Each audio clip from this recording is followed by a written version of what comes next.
வணக்கம்.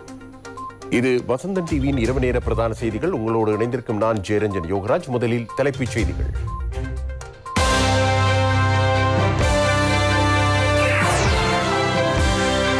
அரசாங்கத்துக்கு அரசாங்கம் மாற்றம் பெறாத தேசிய கொள்கை ஊடாக நாட்டை கட்டியெழுப்ப ஜனாதிபதி திட்டம்.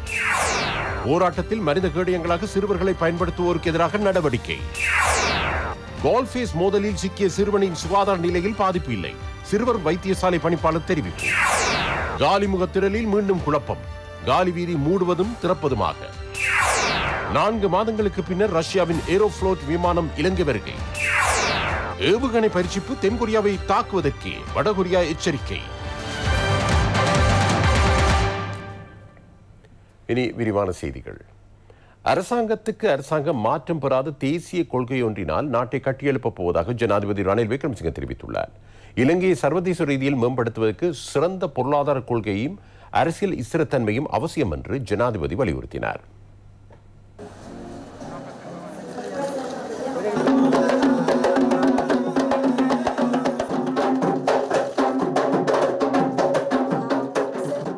கட்டுநாயக்க முதலீட்டு வலயத்தில் ஏற்படுத்தப்பட்ட ஔடத உற்பத்தி நிலையமான யார்டன் லெபார்டரிஸ் நிறுவனத்தை திறந்து வைத்து உரையாற்றும் பொழுதே ஜனாதிபதி இதனை தெரிவித்தார். இலங்கையில் ஏற்படுத்தப்பட்ட முதலாவது உயிரியல் ஒத்துழைப்பு ஔடத உற்பத்தி நிலையம் இதுவாகும். அதிநவீன வசதிகளை கொண்டதாக இந்த ஆய்வு நிலையம் அமைந்துள்ளது. இலங்கை மக்களுக்கு தேவையான மருந்து வகைகளை பெற்றுக் கொடுக்கும் அடிப்படை நோக்கில் இது ஏற்படுத்தப்பட்டுள்ளது.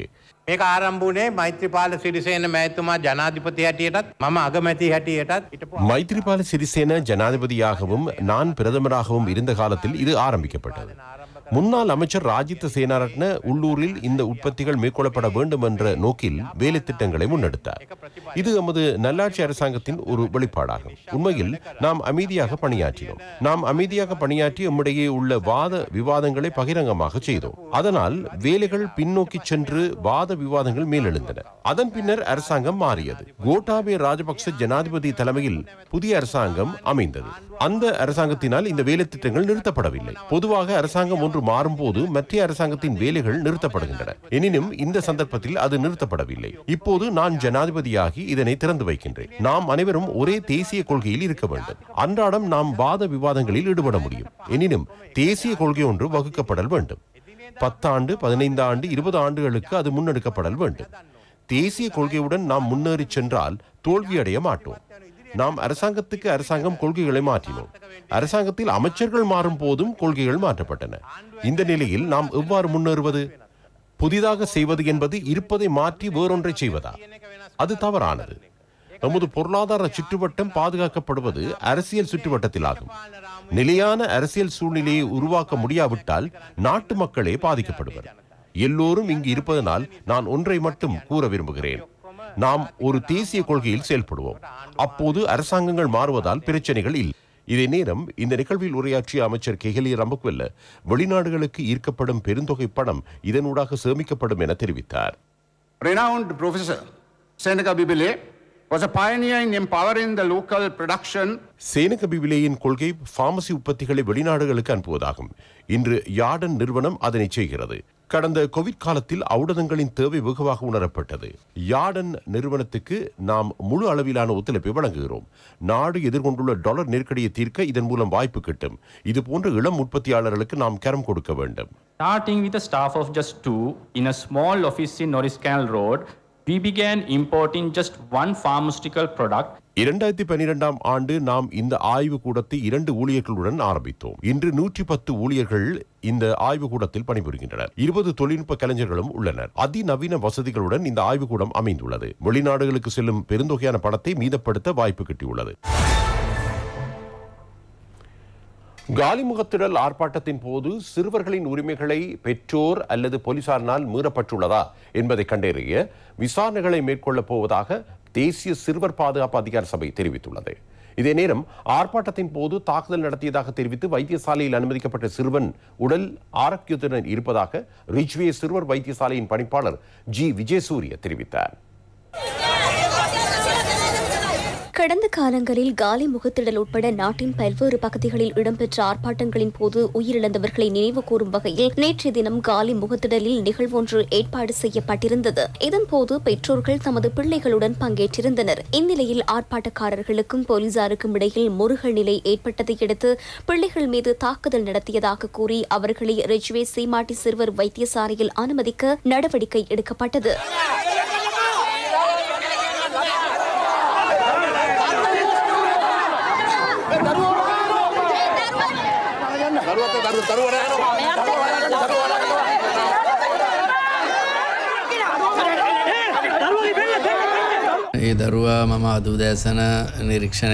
அனுமதிக்கப்பட்ட சிறுவர்கள் மருத்துவ பரிசோதனைக்கு உட்படுத்தப்பட்டனர். அவர்கள் எந்த வகையிலும் பாதிக்கப்படவில்லை. அவர்களை வைத்தியசாலையிலிருந்து வெளியேற்றவும் தீர்மானிக்கப்பட்டுள்ளது. இவ்வாறான நிகழ்வுகளின் போது சிறுவர்களை ஈடுபட செய்வது தொடர்பில் வைத்தியசாலையின் பணிப்பாளர் டாக்டர் ஜி விஜயசூரிய கருத்து வெளியிட்டார். உலக சிறுவர் தினத்தை கொண்டாடும் வகையில் இந்த மாதம் ஆரம்பமானது. இவ்வாறான நிகழ்வுகளுக்கு சிறுவர்களை அழைத்துச் செல்வதை எந்த வகையிலும் ஏற்றுக்கொள்ள முடியாது. சில பெற்றோர்கள் பிள்ளைகளை சுமந்து கொண்டு அவர்களை ஊடகங்களுக்கு காண்பிக்க முயற்சிப்பதை காண முடிந்தது. இது மிகவும் கவலைக்குரிய விடயமாகும். இவ்வாறான ஆர்ப்பாட்டங்களுக்கு உங்களது பிள்ளைகளை ஈடுபடுத்த வேண்டாம் என பெற்றோர்களிடம் கோரிக்கை விடுக்கின்றேன். கண்ணீர் புகை பிரயோகம், நீர்த்தாரை பிரயோகம் இடம்பெறுவதற்கு வாய்ப்புள்ளது. அவ்வாறான சந்தர்ப்பங்களில் சிறுவர்கள் அதிகம் பாதிக்கப்படலாம்.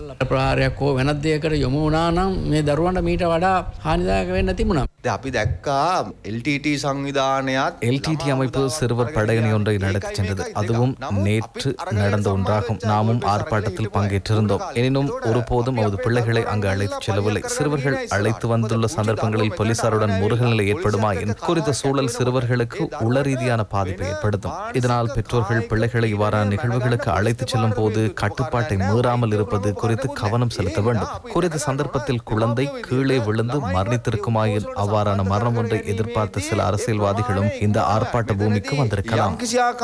මේ කුඩා දරුවා බිම වැටිලා මිය ගියා නම් එහෙම මරණයක් බලාපොරොත්තු වෙන ඇතම් දේශපාලන පිරිස් මේ අරගල භූමියට අවිල්ල එන්න පුළුවන්. ඒකින්ද අපි ඒ ගැනත් මේ රටේ ඉන්න මිනිසුන්ට අවධානය යොමු කරනවා.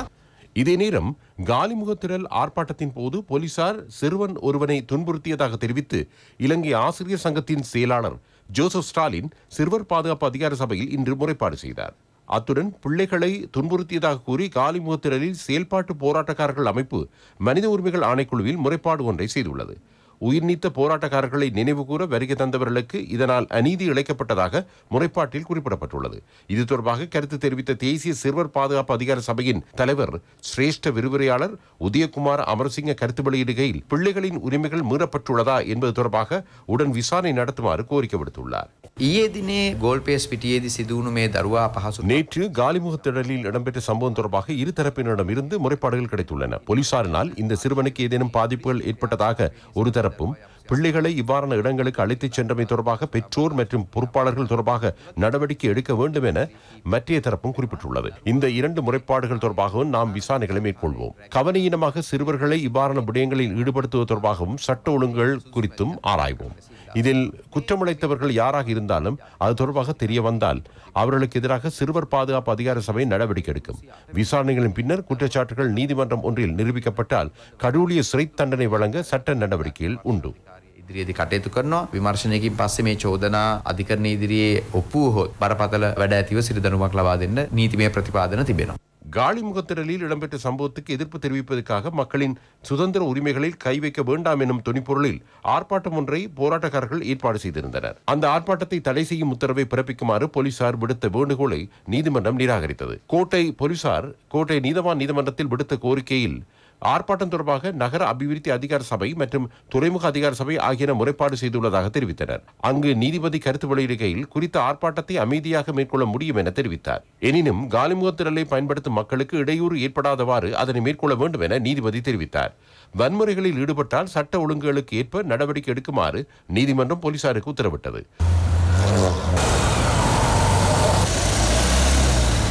இதே நேரம் ஆர்ப்பாட்டக்காரர்கள் இன்று பிற்பகல் காலிமுகத்திரல் பகுதிக்கு வருகை தர முயற்சித்ததை தொடர்ந்து வீதியின் ஒரு மருங்கு போலீசாரால் மூடப்பட்டது.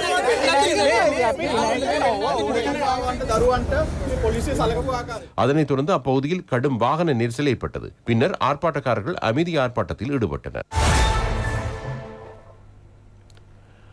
ரஷ்யாவின் ஏரோஃப்ளோட் விமான சேவை 4 மாதங்களுக்கு பின்னர் இலங்கைக்கான விமான பயணம் ஒன்றை இன்று ஆரம்பித்தது. இரு நாடுகளுக்கும் இடையிலான நட்புறவை மேலும் பலப்படுத்தும் வகையில் முதலாவது விமானம் இன்று முற்பகல் இலங்கையை வந்தடைந்தது. இவ்வாறு வளர்ச்சி காணும் விமான போக்குவரத்து துறை இலங்கையின் சுற்றுலா பயணத்துறையையும் அதனை அண்டிய துறைகளையும் மேலும் வளர்ச்சியடைய செய்யும் என எதிர்பார்க்கப்படுகிறது. கடந்த ஜூன் 2ஆம் தேதி இலங்கைக்கு வருகை தந்த ரஷ்யாவின் ஏரோஃப்ளோட் விமானம் இலங்கையிலிருந்து திரும்புவதை தடுக்கும் வகையில் கொழும்பு வணிக நீதிமன்றம் தடை உத்தரவு பிறப்பித்தது. அயர்லாந்து கம்பெனி ஒன்று தாக்கல் செய்த முறைப்பாட்டை விசாரித்ததன் பின்னர் இவ்வுத்தரவு பிறப்பிக்கப்பட்டது. இதன் அடிப்படையில் அக்கம்பெனி இலங்கையில் மேற்கொண்ட விமான பயணங்களை தற்காலிகமாக நிறுத்தியது. 4 மாதங்களுக்கு பின்னர் ஏரோஃப்ளோட் விமான கம்பெனிக்கு சொந்தமான விமானம் ஒன்று இன்று முற்பகல் கட்டுநாயக்க விமான நிலையத்திற்கு வருகை தந்தது. 252 பயணிகளுடன் இலங்கைக்கு வருகை தந்த விமானத்தை அமைச்சர்களான நிமல் சிறிபால டி சில்வா, ஹரின் பெர்னாண்டோ, ராஜாங்க அமைச்சர் பிரேமலால் ஜெயசேகர் ஆகியோர் வரவேற்றனர். ஏரோஃப்ளைட் விமான கம்பெனி இம்மாதம் கொழும்பிலிருந்து மொஸ்கோ வரை திங்கள் மற்றும் வெள்ளிக்கிழமைகளில் 4 விமான பயணங்களை மேற்கொள்ள திட்டமிட்டுள்ளது. குளிர்காலம் ஆரம்பிக்கப்படுவதை தொடர்ந்து நவம்பர் முதல் மார்ச் வரை தொடர்ந்தும் சேவைகள் இடம்பெறும். அக்காலப்பகுதியில் வாரத்தில் திங்கள், புதன், வெள்ளிக்கிழமைகளிலும் 6 விமான பயணங்களை மேற்கொள்ள திட்டமிடப்பட்டுள்ளது. அடுத்த ஆண்டு மார்ச் மாதம் வரை 75% மேற்பட்ட சுற்றுலா பயணிகள் ஆசனங்களை ஒதுக்கியுள்ளதாக ஏரோஃப்ளோட் விமான கம்பெனி விமான நிலைய விமான சேவைகள் தனியார் கம்பெனிக்கு அறிவித்துள்ளது. இந்த முன்னேற்றத்திற்கு மத்தியில் இலங்கைக்கான பயணங்கள் ஏனைய துறைகளுக்கான முன்னேற்றங்களுக்கு உந்து சக்தியாக இது அமையும் எனவும் எதிர்பார்க்கப்படுகிறது. மேலும் சில உள்நாட்டு செய்திகள். கொழும்பில் உள்ள உலக வர்த்தக மையத்தில் அலுவலகம் ஒன்றை நடத்தி சென்று வியாபாரிகள் முக்கியஸ்தர்களும் பணத்தை பெற்று மோசடி செய்ததாக திலினி பிரியமாலி எனும் பெண் அண்மையில் கைது செய்யப்பட்டார். அவருடன் கொடுக்கல் வாங்கல்களை மேற்கொண்டதாக சமூக ஊடகங்களில் பெயர்கள் வெளியான அரசியல்வாதிகள் உள்ளிட்டோர் தொடர்பில் குற்றப்புலனாய்வு திணைக்களத்தில் இன்று முறைப்பாடு ஒன்று செய்யப்பட்டுள்ளது. திலினி பிரியமாலியுடன் கொடுக்கல் வாங்கல்களை மேற்கொண்டதாக தமது பெயரை தொடர்புபடுத்தி மேற்கொள்ளப்படும் செய்திகள் உண்மைக்கு புறம்பானவை என பாராளுமன்ற உறுப்பினர் தயஸ்ரீ ஜெயசேகர தெரிவித்தார். அது தொடர்பாக அவர் குற்றப்புலனாய்வு திணைக்களத்தில் முறைப்பாடு ஒன்றை செய்துள்ளார். பாராளுமன்ற உறுப்பினர் நாலக கொடகேவும் குற்றப்புலனாய்வு திணைக்களத்தில் முறைப்பாடு செய்துள்ளார். திலினி பிரியமாலி எனும் பெண்ணின் நிதி மோசடிகளில் தனது பெயரையும் தொடர்படுத்தி இருப்பது குறித்து முறையான விசாரணை நடத்தப்பட வேண்டும் என அவர் கோரிக்கை விடுத்தார். இதே நேரம் சிங்களே அமைப்பின் சங்கைக்குரிய மெடில்லே பஞ்ஞாலோக தேரர் குற்றப்புலனாய்வு திணைக்களத்தில் முறைப்பாடு ஒன்றை செய்துள்ளார். இந்த கொடுக்கல் வாங்கல்களுடன் தொடர்பட்டதாக சமூக ஊடகங்களில் வெளியாகியுள்ள பெயர் பட்டியலில் தனது பெயரும் இருப்பதனால் முறைப்பாடு செய்ததாக தேரர் குறிப்பிட்டார். இதே நேரம் பல கோடி ரூபாய் நிதி மோசடி செய்ததாக குற்றஞ்சாட்டப்பட்டு விளக்கமறையில் வைக்கப்பட்டுள்ள திலினி பிரியமாலி எனும் பெண்ணிடம் இருந்து செல்லிட தொலைபேசி ஒன்று இன்று மீட்கப்பட்டது. வெலிக்கட சிறைச்சாலையின் மகளிர் பிரிவு மேற்கொண்ட சோதனையின் போது கண்டெடுக்கப்பட்ட இந்த தொலைபேசி மேலதிக விசாரணைகளுக்காக குற்றப்புலனாய்வு திணைக்களத்தில் ஒப்படைக்கப்பட்டுள்ளது. கார்பன் ஒழிப்பு கூட்டு பொறிமுறைக்கான ஒருங்கிணைப்பு ஒப்பந்தத்தில் இலங்கையும் ஜப்பானும் இன்று கைச்சாத்திட்டன. இருதரப்பு ஒருங்கிணைந்த கார்பன் ஒழிப்பு பொறிமுறை 2013ஆம் ஆண்டு அறிமுகப்படுத்தப்பட்டது. பசுமை இல்ல வாயு வெளியேற்றத்தை குறைத்து அதனை அபிவிருத்தி அடைந்து வரும் நாடுகள் மற்றும் ஜப்பானுக்கு இடையே பகிரக்கூடிய வகையில் இந்த பொறிமுறை தயாரிக்கப்பட்டுள்ளது. இந்த ஒருங்கிணைப்பு ஒப்பந்தம் ஜனாதிபதி செயலகத்தில் வைத்து கைச்சாத்திடப்பட்டது. சுற்றாடல் அமைச்சின் செயலாளர் மருத்துவ நிபுணர் அனில் ஜாசிங்க, இலங்கைக்கான ஜப்பான் தூதுவர் மிகோஷி இதெகி ஆகியோர் இந்த ஒப்பந்தத்தில் கைச்சாத்திட்டனர். அதன் பின்னர் ஜனாதிபதி ரணில் விக்ரமசிங்கவை சந்தித்த ஜப்பானிய தூதுவர் உள்ளிட்டோர் பேச்சுவார்த்தைகளில் கலந்து கொண்டனர்.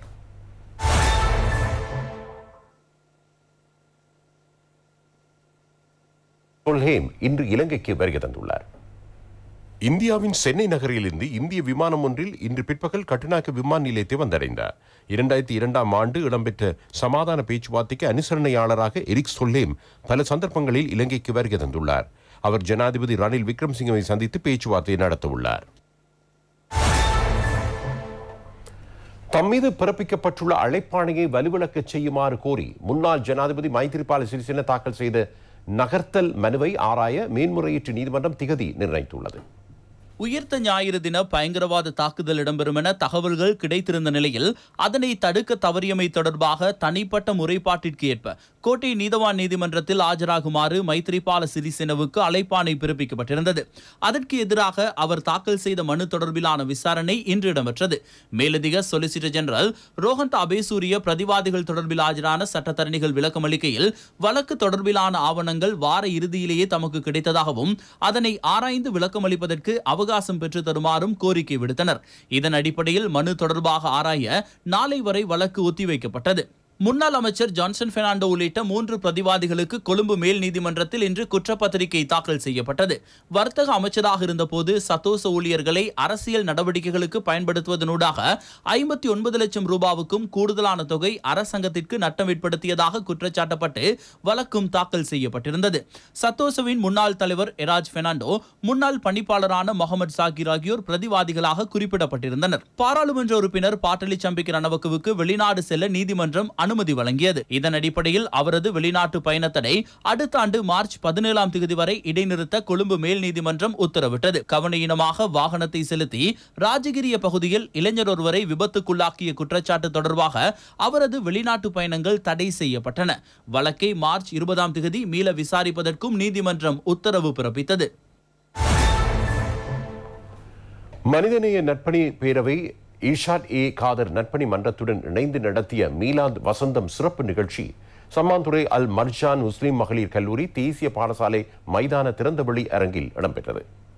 அஷேக் எம்ஐஎம் அமீர் முன்னிலையில் நற்பணி பேரவையின் தலைவர் மனிதநேயன் இர்ஷாத் ஏ காதர் தலைமையில் இடம்பெற்ற நிகழ்வில் நாவலர் ஈழமேகம் பகீர் தம்பி நினைவரங்கில் மீலாத் கவியரங்கம் தமிழ் தென்றல் அலி அக்பர் தலைமையில் இடம்பெற்றது. இக்கவியரங்கில் அரசியல் பிரமுகர்களான சட்ட முதுமானி ரவுஃப் ஹக்கீம், சட்டத்தரணி ஹுனைஸ் ஃபாரூக், KMA ரசாத், சட்டத்தரணி மர்ஹூம் மௌலானா, சிரேஷ்ட ஒளிபரப்பாளர் சட்டத்தரணி AM தாஜ் ஆகியோர் கலந்து கொண்டு கவிதை பாடினார்கள். சமூக ஜோதி MA ரஃபீக்கின் சிறப்பு சொற்பொழிவும் மருதமுனை கமாலின் இஸ்லாமிய கீதமும் இடம்பெற்றன. சமய மற்றும் சமூக சேவைகளில் தங்களின் அர்ப்பணிப்பை வழங்கி வரும் மாரான் யூசைன் சமூக நல செயற்பாட்டாளர் IYM ஹனீஃப் ஆகியோர் வாழ்நாள் சாதனையாளர்கள் விருது வழங்கி கௌரவிக்கப்பட்டனர். இதேவேளை மீலாது நபி வைபவம் ஒன்று கொள்ளுப்பிட்டி ஜுமா பள்ளிவாசலில் நேற்று இடம்பெற்றது. கொள்ளுப்பிட்டி ஜுமா பள்ளிவாசலை அண்டிவாலும் சிங்கள, தமிழ், கிறிஸ்தவ மக்கள் பெருமளவில் இதில் கலந்து கொண்டனர். சர்வமத தலைவர்களும் கலந்து சிறப்பித்தனர். 1000 குடும்பங்களுக்கு 3000 ரூபாய் பெறுமதியிலான உணவுப் பொதிகள் வழங்கப்பட்டன. மட்டு மாவட்ட விவசாயிகளுக்கு விவசாய உபகரணங்கள் வழங்கி வைக்கப்பட்டன. நாட்டில் உணவு பஞ்சம் ஏற்படுவதை தவிர்க்கும் வகையில் விவசாய அமைச்சு நாடெங்கும் வீட்டுத்தோட்ட அபிவிருத்தியை ஊக்குவித்து வருகிறது. மட்டு மாவட்டத்தின் 14 பிரதேச செயலக பிரிவுகளில் வீட்டுத் தோட்டங்களை அமைப்பதற்கு தேவையான விவசாய உபகரணங்களை இலவசமாக வழங்க நடவடிக்கை எடுக்கப்பட்டுள்ளது. ராஜாங்க அமைச்சர் சதாசிவம் வியாலேந்திரனின் வேண்டுகோளுக்கேற்ப செங்கலடி பிரதேச செயலக பிரிவில் 200 குடும்பங்களுக்கு வீட்டுத் தோட்ட விவசாய உபகரணங்கள் வழங்கப்பட்டன. இதே நேரம் சர்வதேச அஞ்சல் தின நிகழ்வுகள் மட்டக்களப்பில் இடம்பெற்றன.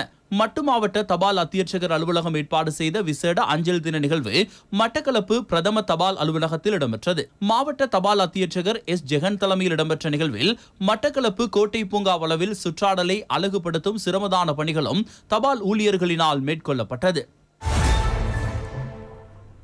கட்டார் ராஜ்யத்தில் இடம்பெறவுள்ள உலகக்கிண்ண கால்பந்தாட்ட தொடரின் பாதுகாப்பு பணிகளுக்கு தேவையான 950 பாதுகாப்பு அதிகாரிகளுக்கான பதவி வெற்றிடங்களுக்கான வேலைவாய்ப்புகளை வழங்கும் செயல்பாடு அண்மையில் கொழும்பில் இடம்பெற்றது.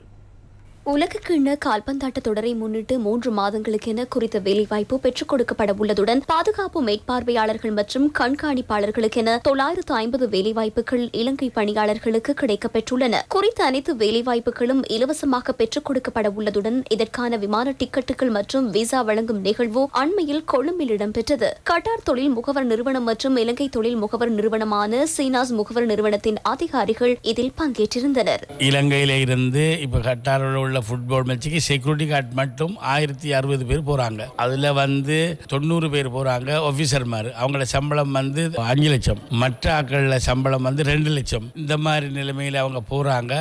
அந்த காசி அந்த அந்நிய சிராவணி எங்களோட நாட்டுக்கு தான் வருது. எங்களோட நாட்டுக்கு எங்களோட இக்கனமியை நாங்க மேலாக்கணும்ன்றதுக்காக நாங்க எங்களோட நாட்டுக்காக நாங்க இவ்வளவு நாங்க உதவி பண்ணி அந்த வேலையை செய்கிறோம். இலவசமாக இவங்க போறாங்க. இந்த மாதிரி ஒரு ஆப்பர்ச்சுனிட்டி கிடைச்சதுக்கு கட்டார் நாட்டுக்கு நாங்கள் நன்றி தெரிவித்துக் கொள்கிறோம்.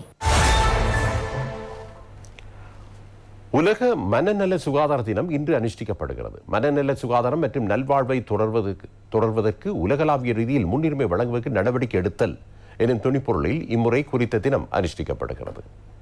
நெருக்கடியான மற்றும் சிக்கலான சந்தர்ப்பங்களை வெற்றி கொள்வதற்கு சிறந்த மனநிலைக்கு சுகாதாரம் அவசியமாகும். மனநல நோய்க்கென சிகிச்சைகளை பெறுவது மாத்திரமன்றி சிறந்த சுகாதார நிலைமைகளை பேணுவதனூடாக அதிலிருந்து மீள முடியும். இதற்கு சமூகத்தில் அனைத்து துறைகளும் நீண்டகால திட்டங்களுடன் கூடிய நல்வாழ்வுக்கான வழிகளை ஏற்படுத்த வேண்டும். அன்றாட வாழ்க்கையில் ஏற்படும் பல்வேறு சமூக பொருளாதார நெருக்கடி காரணமாக உள ரீதியாக மக்கள் பாதிக்கப்படுகின்றனர். இந்த பிரச்சனையிலிருந்து மீள்வதற்கு நபர்களுக்கு இடையிலான உறவுகளை பாதுகாப்பதுடன் தன்னம்பிக்கையை கட்டியெழுப்புவதும் முக்கியமானதாகும். இந்த பயிற்சியை தேசிய மட்டத்தில் மாத்திரமன்றி சர்வதேச ரீதியாகவும் வெற்றி கொள்வதற்கு அனைவரினதும் ஒத்துழைப்பு அவசியம் என மனநல விசேட வைத்திய நிபுணர்கள் சங்கம் தெரிவித்துள்ளது. சர்வதேச மனநல தினத்தை முன்னிட்டு விழிப்புணர்வு ஊர்வலம் ஒன்று மட்டக்களப்பில் இடம்பெற்றது. மட்டு மாவட்ட உளவல நிலையத்தின் ஏற்பாட்டில் ஊர்வலம் இடம்பெற்றது. உளவலத்தின் மேம்பாடு தொடர்பில் அதன் அவசியம் குறித்தும் பொறிக்கப்பட்ட பல்வேறு பதாதைகள் ஊர்வலத்தில் கலந்து கொண்டவர்கள் ஏந்தியிருந்தனர். அருட்தந்தை போல் சத்குணநாயகம் தலைமையில் இடம்பெற்ற நிகழ்வில் மட்டக்களப்பு பிராந்திய சுகாதார சேவைகள் பணிப்பாளர் டாக்டர் சுகுணன் உள்ளிட்ட பலரும் கலந்து கொண்டனர். இத்துடன் இந்த செய்தி அறிக்கை நிறைவு பெறுகிறது. அடுத்த செய்தி அறிக்கை நாளை மதியம் 1 மணிக்கு இடம்பெறும். வணக்கம்.